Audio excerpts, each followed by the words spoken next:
ಇವತ್ತು ನಾವು ಎಲ್ಲಿಗೆ ಹೊರಟಿದ್ದೀವಿ ಅಂದರೆ ಒಂದು ವಿಶಿಷ್ಟವಾದ ಜಾಗ. ಇವತ್ತು ಮಕರ ಸಂಕ್ರಾಂತಿ ಸುಗ್ಗಿ ಹಬ್ಬ. ನಾನು ಮತ್ತು ನಮ್ಮ ಕೊಲೀಗ್ ಮಿಸ್ಟರ್ ಸೂರಜ್ ಜೊತೆ ನಾವು ಹೊರಟ್ವಿ. ನಮ್ಮ ಆಫೀಸಿಂದ ಒಂದು 6 AM ಮಾರ್ನಿಂಗ್ ನಾವು ಬೆಂಗಳೂರು ನಮ್ಮ ಆಫೀಸ್ ಬಿಟ್ವಿ. ಸಕಲೇಶಪುರ ಅಂದಾಗೆಲ್ಲ ನಿಮ್ಗೆ ಗೊತ್ತು, ಅದು ಪಶ್ಚಿಮ ಘಟ್ಟಗಳ ಮುಕುಟಮಣಿ. ಅಲ್ಲಿ ನಿಮಗೆ ಅತ್ಯಂತ ಸಮೃದ್ಧಿಯಾದ ನಿತ್ಯ ಹರಿದ್ವರ್ಣ ಕಾಡುಗಳು ಸಿಗುತ್ತೆ. ಅತ್ಯಂತ ಮಳೆ ಬೀಳುವ ಪ್ರದೇಶ. ಹತ್ತಿಹಳ್ಳಿ ಅಂತಂದರೆ ನಿಮಗೆಲ್ಲ ಏನು ನೆನಪು ಬರ್ತದೆ ಇವತ್ತಿನ ಕಾಲಕ್ಕೆ ಗೊತ್ತಿಲ್ಲ. ಕರ್ನಾಟಕದ ಅತಿ ಹೆಚ್ಚು ಏಲಕ್ಕಿ, ಹಸಿರು ಏಲಕ್ಕಿಯನ್ನು ಬೆಳೆಯುವಂಥ ಜಾಗ. ಸ್ಪೈಸ್ ಬೋರ್ಡ್ ಅವರು ಸಣ್ಣದೊಂದು ಇವೆಂಟ್ ಆರ್ಗನೈಸ್ ಮಾಡಿದ್ದಾರೆ.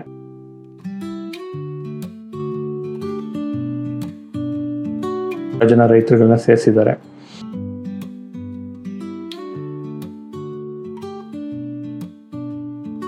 ಆದರೆ ಏಲಕ್ಕಿ ಈಗ ಇತ್ತೀಚೆಗೆ ಬೆಳೆಯೋಕ್ಕೆ ಸ್ವಲ್ಪ ಕಷ್ಟನೇ ಆಗ್ತಿದೆ. ನಾವು ಬದುಕಿರೋದು ಏಲಕ್ಕಿಂದ. ಅಂದರೆ ನಮ್ಮ ಅಜ್ಜನ ಕಾಲದಿಂದ ಏಲಕ್ಕಿನೇ ಇಲ್ಲಿ ಮೇನು. ಏಲಕ್ಕಿ ಅಂತೂ ಬಿಟ್ಟಿಲ್ಲ, ಬೆಳಿತಾನೆ ಇದೀವಿ. ಸೊ ಈ ಏಲಕ್ಕಿ ವಿಶೇಷ ಏನಪ್ಪಾ ಅಂದರೆ ಮಾರ್ಕೆಟಲ್ಲಿರೋ ಏಲಕ್ಕಿಗೆ ಈ ಏಲಕ್ಕಿಗೆ ಇದು ಕಲರ್ ನೋಡಿದ್ರೆ ನಿಮಗೆ ಗೋಲ್ಡನ್ ಕಲರ್ ಇದೆ, ಗ್ರೀನ್ ಇಲ್ಲ. ಸೊ ಯಾಕೆ ಇದು ಗ್ರೀನ್ ಇಲ್ಲ ಅಂತ ಅಂದ್ಬಿಟ್ಟು ನಾನು ಹೊನ್ನೂರು ಸರ್ನ ಕೇಳ್ತೀನಿ, ಅವ್ರ ಎಕ್ಸ್ಪ್ಲನೇಷನ್ ಕೊಡ್ತಾರೆ.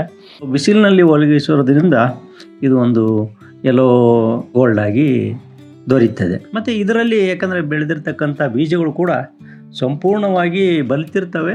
ಮತ್ತು ಬೇಕಾಗುವಂತಹ ಸುವಾಸನೆ ಅಂದರೆ ಏಲಕ್ಕಿ ಅಂತಂದರೆ ಸುವಾಸನೆ ಮತ್ತು ಅದರ ಪರಿಮಳ. ನಿಮ್ಮ ಒಪಿನಿಯನ್ ಏನು ಸರ್ ಈ ಏಲಕ್ಕಿ ಬಗ್ಗೆ?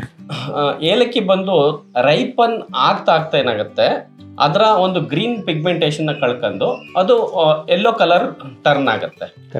ಸೊ ಅಂದರೆ ಅದ್ರ ಮೆಚುರಿಟಿ ಲೆವೆಲ್ನ ಡಿಸೈಡ್ ಮಾಡುತ್ತೆ ಇದು ಯಾವುದು, ಅದು ವೈಟ್ ಕಲರ್.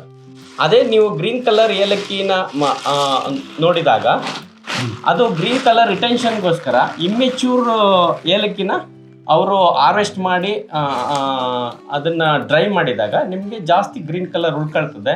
ಆದರೆ ಅದರಲ್ಲಿ ಯಾವುದೇ ಕಾರಣಕ್ಕೂ ಉತ್ತಮವಾದ ಕ್ವಾಲಿಟಿ ಇರುವಂಥ ಬೀಜ ಫಾರ್ಮೇಷನ್ ಆಗಿರೋದಿಲ್ಲ. ಅದರಲ್ಲಿ ಆಯಿಲ್ ಕಂಟೆಂಟ್ ಕೂಡ ಕಡಿಮೆ ಇರ್ತದೆ.